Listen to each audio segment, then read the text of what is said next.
Hey everyone, how are you all doing? Good. Good. My name is Dave Rowe, and I am an ambassador for Argo navigation. Are there any Argo users here with us?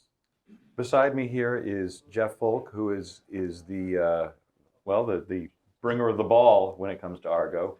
We have been working very hard to create the easiest to use navigation app there is, and I come at this from the perspective of a user. I'm a lifelong boater, and I have been, my grandfather put me at the helm of his 28-foot Chris Craft when I was 5 years old, and I never left. Now I am a full-time cruiser. I have a 38-foot Bayliner, and I bumped into this gentleman about a year and a half ago when we were visiting Havre de Grace, Maryland. And I had coincidentally just downloaded his app to my device, and he sent me an immediate email, and we struck up a relationship, and now I am an ambassador for the app. And I'm going to let Jeff introduce himself here.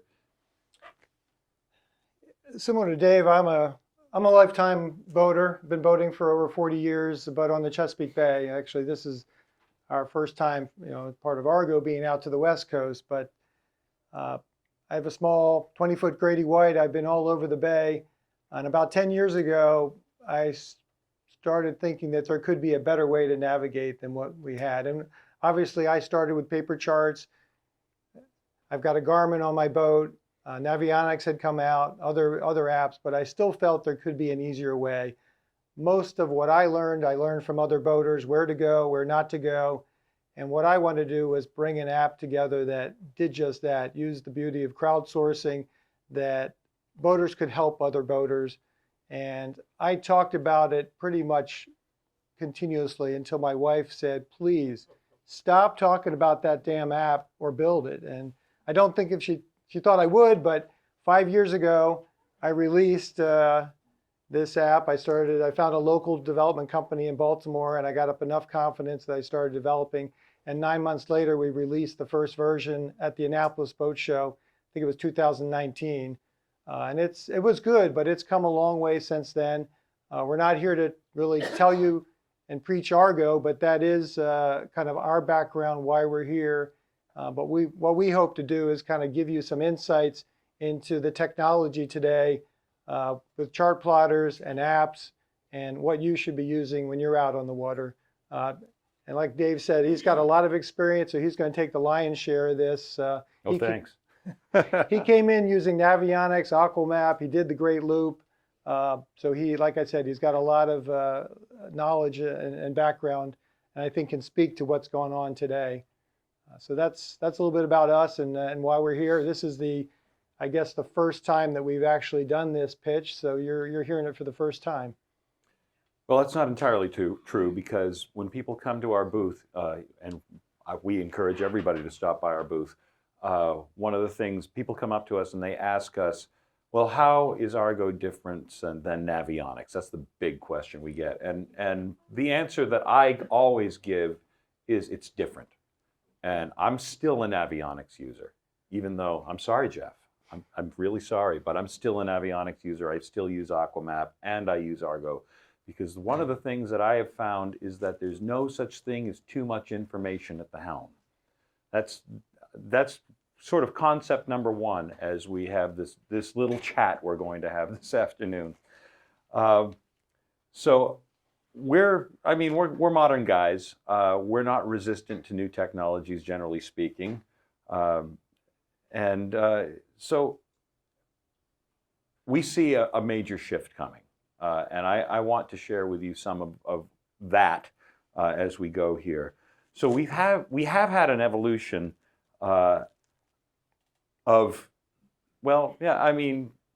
just in the last few years. We got Chartplotters. I mean, it wasn't too long ago you were using Loran C, right? Now we have Chartplotters. Now we have apps. Which do we really, is there one better than the other? Should I have one or the other? Should I be using both? What should I be doing, right? Is there a best way? And I'm here to tell you, well, the jury's still out. We started with celestial navigation. 2,000 years ago. We moved through, we figured out how to make charts, paper charts. We went from there, we started developing tools to use those paper charts and use them better. We had the astrolabe and the backstaff, and then later the sextant. And that didn't come out until the 1700s. And then technology sort of stood still in navigation until the 1940s, when Loran came on the picture and radar came on the picture. And then early GPS started popping up back in the 80s, 90s, right? And that was a huge deal.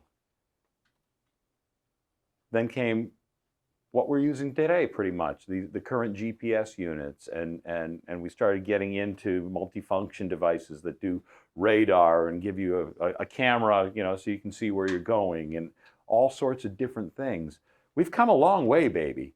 We've got a lot of stuff, and now we're seeing the rise of apps like Argo, like Navionics and Savvy Navi and CMap and Aquamap, and there are just so many options, so many choices. So, what's the best choice? How many Navionics users are in this room right now? That's quite a few.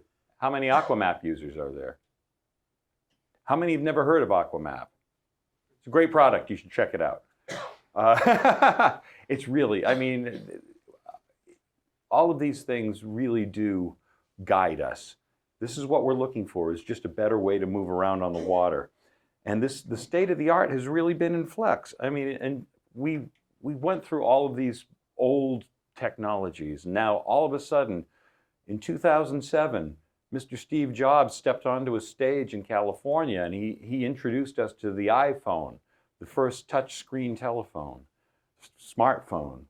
And it opened up this entire world of apps. And what was one of the first things that happened? We were using these Garmins and TomToms in our cars, right? We were driving around. They were our navigation when we were driving our cars. And within 3 or 4 years, they just started to disappear. Who's still using one now, right? They're gone. What replaced it? It's right here. And I think we'd be fooling ourselves if we didn't think that something similar was going to happen on the water. Do you have any thoughts about that yourself, Jeff? You're the man who does this. Well, you can see it, and I'm sure some of you have already started to bring a tablet or a phone onto your vessel. You need a backup when you're out there, and I think that's going to be, and you'll hear it, the premise of our presentation. The more information you have out on the boat, and eliminating chart plotters is not going to be as simple, and it may not happen like it did with a car. It's a different environment out there, but we are starting to see a shift, and I think that's sort of what we're trying to adjust. Everyone is trying to adjust to that. I think apps are starting to make a bigger presence with technology. With cell phones, with tablets, you can update them much more easily than you can a $2,000 chart plotter. So I think you're going to start to see a shift, and it's happening. And I think we're trying to adjust in terms of building an app that is fully integrated with what you have on your boat, and I think a lot of others are as well. So. It's exciting, I think, for all of us, because you're going to have much more in the palm of your hand than you've ever had. Absolutely. So what we're looking at now, obviously, let's go through what chart plotters bring to us, because they have a lot of positives. And I use one still, even though I use apps. I still have a chart plotter. There are lots of reasons to have a chart plotter. It's a dedicated piece of hardware. This is not a one-trick pony. It does all sorts of things, and there are all sorts of reasons this could go wrong on you. It has a really bright screen. It's designed to work in the sun. This is not. It's very durable. If you're cutting through spray and you're taking spray, it's just going to shrug it off. It's not going to overheat and shut down. This might, especially if it gets hot, and we'll talk about that a little more when we get to it. It's time-tested technology. We've been doing this for years now. Garmin's been building them for years now. Humminbird, you know, all of them. It's secure. It's reliable. I mean, it's just a very robust piece of technology. It's also very expensive. You know, it's got a short shelf life. These are devices that, you know, every 5 years, if you're not at least updating the charts on it, you know, you might have bad data in there. Updates can be expensive. I think the last time I updated my Garmin, it was something like $150. And you have to do that a lot. You know, it comes around every year or two. Poor integration with online devices. Well, yeah, it's completely air-gapped from the internet. It's not connected to this wealth of information that we have swirling around us all the time. Systems redundancy is expensive. If you want to have 2 chart plotters on your bridge, I mean, I just bought one. My main chart plotter just failed. I decided one day to turn it on. That was my first mistake. I went over and I pressed the button and nothing, nada. And I thought, well, the power button doesn't work anymore. So I took it apart. Second mistake. I got in there and I found that the power button was indeed dirty. I put it back together again, and the touchscreen didn't work anymore. And so I called Garmin and I said, you know, what should I do now? And they said, throw it away and buy another one. So I did. You know, but they are expensive. It's just the nature of the beast. It's an expensive piece of technology to make, and unlike Apple or Samsung or LG or all the other people that are making these and tablets, these are being made by the billions, and Garmin is probably making them in the thousands. You know, there's only so many of us boaters out there. There are a lot of boaters, but it's not like this. So the amount of what's the word I'm looking for? Anyways, they don't make nearly as many as Apple makes phones. Let's just put it that way. So the cost to produce them is a lot higher. Separate units for multi-helm vessel stations. I mean, yeah, it's just, again, it gets into cost. It gets into how much hardware you need to do something. And I don't know about you, but I have a 2-station vessel, and I have an MFD at both stations. I don't have 2 MFDs at both stations. My redundancy is a tablet, actually 2 tablets. I'm always running 2 tablets at each helm station, and that gets me everything that I need. It's also not portable. So if I want to do planning at home, it's either paper charts or this, so I can figure out what's going on.